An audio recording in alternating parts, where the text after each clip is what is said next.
excited to have in studio Alex Bowman of Alex Bowman Racing on Facebook, at Alex B Racing on Twitter. 20 years old, is one of NASCAR's next 9 to watch, and after a couple Rookie of the Year honors in some other racing series, he made his NASCAR debut September of last year in Chicago, and just last week finished third in the Daytona nationwide race, and he did so by escaping a couple gnarly crashes. We'll get to all that in a second. Alex, Tucson native Alex Bowman, man, welcome to the show.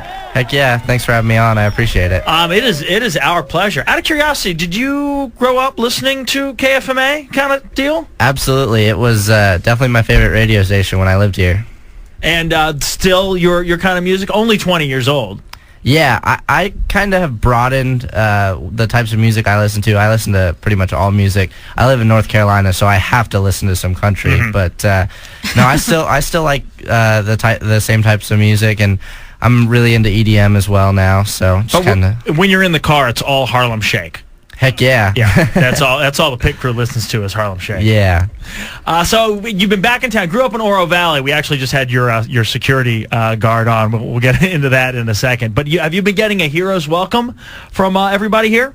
Yeah, I've only been here for a couple days, or for a couple hours actually. Got here late last night, but it's been pretty cool to be home. Really excited to do some really cool appearances today at actually going to my old high school, which is kind of crazy. I feel like last time I was there, I was getting yelled at by teachers for missing so much class to go race. I mean, wasn't that long ago? What school is that? Ironwood Ridge. And they're basically known for their football, not much their racing program. Yeah, definitely not. I think I got laughed at most of the time when I said I was racing, but now it's kind of cool. We have a contact at Amphi, and she wants me to speak at CDO and Ironwood Ridge, so I think it's going to be pretty cool to go back there and see what's going on. No, I mean, it's a great story. Out of curiosity, I guess you didn't have time to play any other sports while you were at Ironwood. Yeah, definitely not. My schedule was pretty full. I think first semester of junior year, I missed like 40-some days of school going racing, so definitely didn't have time for much else. Was it one of those situations where you felt isolated from the other kids at school a little bit just because you weren't there a lot, and you'd come back and you'd be like, I didn't know this shirt was in? Yeah, were you playing like catch-up a lot? Yeah, somewhat. I mean, I think the biggest thing was not many kids at Ironwood are race fans. There's actually very few that I ever met there that actually thought what I did was cool.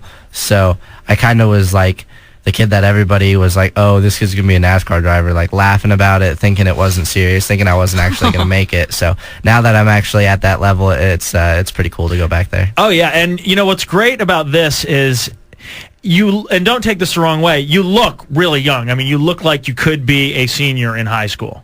And you're not an overly, like, huge guy. What are you, maybe like 5'9"? Yeah, I'm right at 6 foot. Okay. Oh, all right. Well, that's 5'9", 6 feet. 6 feet is a little bigger. Like when I noticed when you shook my hand, I guess maybe you took it easy on me. I'm sure if you wanted to, you could probably crush it. You got to have a good grip to be a driver. Yeah, absolutely. I think fitness is a big part of what I do.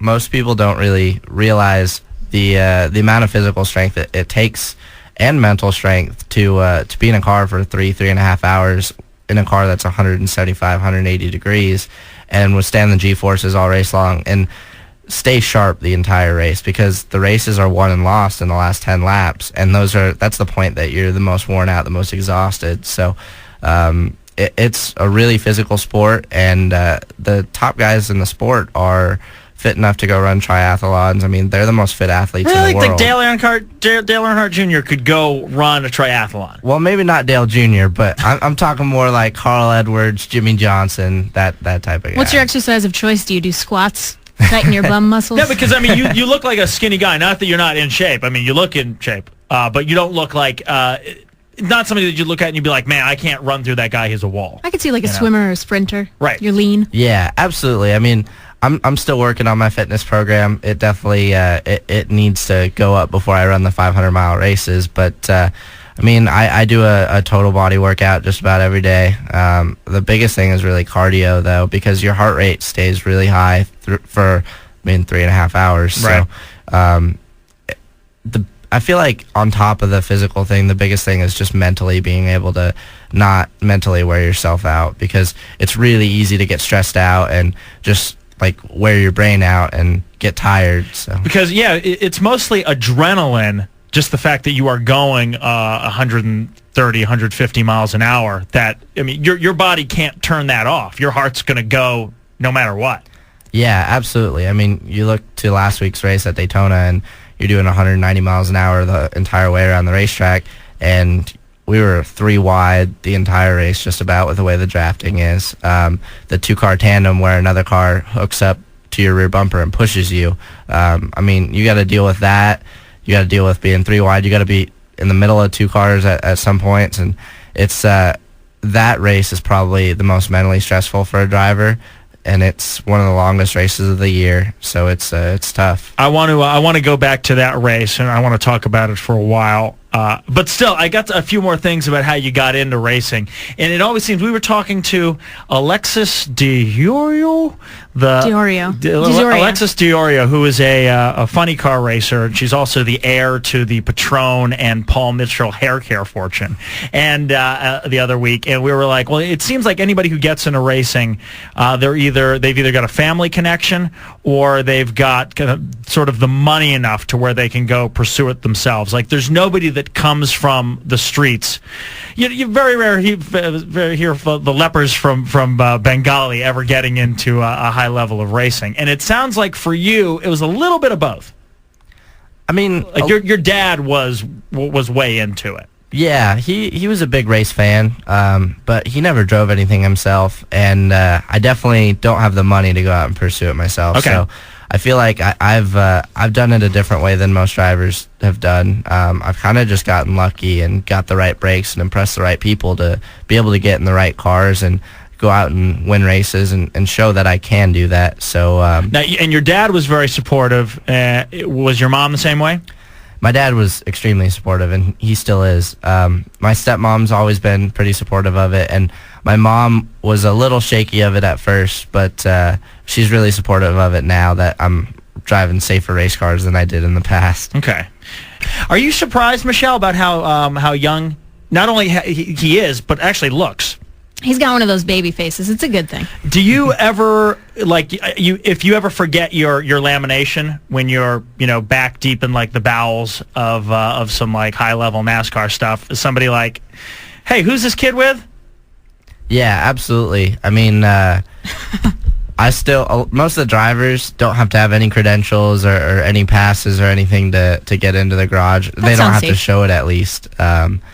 But I get stopped going into the garage every time. Security guards are like, who's this guy? So it's pretty funny. You're never going to be anonymous because you're going to be carded until you're 40. Like you can't, you won't be able to roll into a bar and just sit down and have a drink because no matter what, they're going to find out who you are because somebody's going to be checking your ID. It's a compliment. Yeah, absolutely. I mean, I definitely look younger than I am. So. Yeah. All right, let's talk about the Daytona, the 300, the Nationwide Series. This was on Saturday before the 500. And the first crash that everybody has been talking about, because that was the one that took out, that injured 30 people in the stands. Where were you during that crash? So that picture that you showed, that's of that crash. What happened was Keselowski turned Regan Smith for the lead. He spun him out in the middle of the straightaway, and I got shoved down in the grass. And once I hit the grass, the way the toe and camber of the car is, it turned right. So it turned right and shot back up across the racetrack and hit the wall. And then when it hit the wall, it slowed me down so much that all the cars behind me were going faster. So they then hit me, like in that picture. Okay. So the first car to hit me, I think, was Dale Earnhardt Jr. And then... And he's in the 14 car? No, he's in the 88. That's actually like all the way up underneath me. And then the 14 car was beside him. So... Wow. All right. And if you're looking at this picture on Twitter, it's at Fook Show is where I tweeted it. He's the number 99 car. He's the lead car out there. And it looks like your back is on top of the number 14 car's hood, and his grill is scraping against your tire. I mean, and there are sparks everywhere. I don't know how your back end was able to survive that. I don't know how your tire was still on the car. Yeah. I mean, is that surprising to you? Yeah, that car is getting cut up and thrown away now, so it's junk now. But thankfully, that was on the last lap coming to the start-finish line, so it didn't have to go any longer. Now, I realize that there's been a lot of bumping here and a lot of like getting back onto the racetrack. But how fast do you think you were going right there? Probably still doing 150, 160 miles an hour right there. Whoa, that's so sick. That is amazing. And you were able to... All right, so what happened directly after this? Now, you said this was at lap, what in the race? That was the last lap 120. Right. So that's actually after the start-finish line. So the race is already over. So basically, all the cars just kind of slid to a stop, and everything's broken. So you can't really control where the car goes. It just slides and hits stuff until it stops. Until it stops. Wow. All right. So you were already in third at this point. Yeah. Wow, how, I don't know, that must be sort of a weird thought. I mean, was there any relaxation from somebody, wouldn't be you, that kind of caused this? Like, I mean, as in, did the crash happen after everybody crossed the finish line? Well, it happened on the last straightaway before we got to the finish line is when it started. So it took the 2 leaders out, so I'm sure they were not relaxed about it at all. But it was, I mean... I got out of the car thinking we finished like 15th because I got so disoriented, and the crew chief was like, "Yeah, you finished 3rd." I was like, "No way!" So, what was the call from your mom like after the race? Well, I still haven't talked to her on the phone. I've texted her a little bit. She was freaking out, and so was my brother. So they just wanted to make sure I was all right, and I've got some bruises and stuff like that, but I'm fine. Is this the gnarliest type thing that you've been involved in, the gnarliest, fastest thing that you've been involved in your racing career? Or is there other stuff that hasn't been as highly publicized that you've been able to get out of?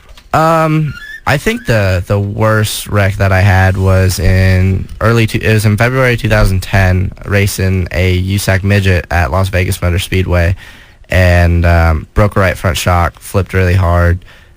Car flipped about 14 times, was like 15, 16 feet in the air at one point. Whoa.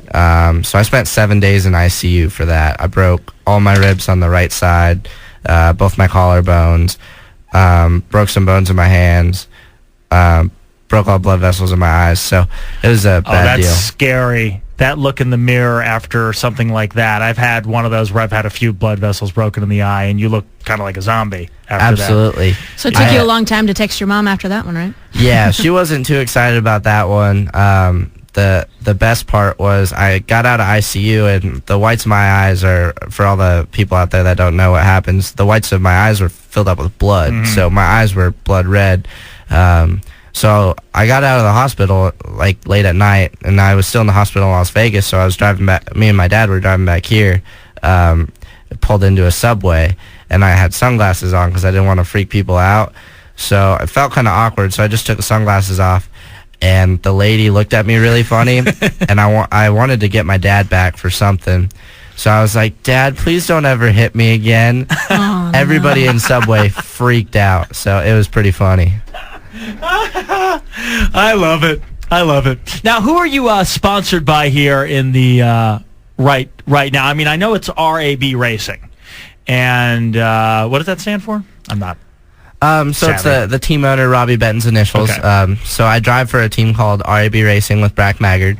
I run the number 99 Toyota Camry in the NASCAR Nationwide Series. At Daytona, we had Florida Lottery and St. Jude's and Shark branding on the car, along with Windows 8. Now, what I was trying to get at is, because you're under 21, are you allowed to be sponsored by, say, Bartles and James?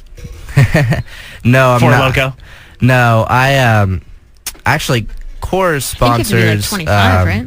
Yeah, Coors sponsors the Pole Award, so you have to run a contingency sticker for Coors, and I have to run a 21 means 21 sticker instead of that sticker. So wow. Until you're 21, you can't be sponsored by any of that. And you've certainly won races before when you were younger, and they have guys who are over 21 racing in those races. And do they do the whole champagne thing at the end of the race for you? Yeah, I think the one time I would have sprayed champagne if I was 21, I think I got like sparkling grape juice or something. Yeah, So. apple cider, something like that. Yeah, probably.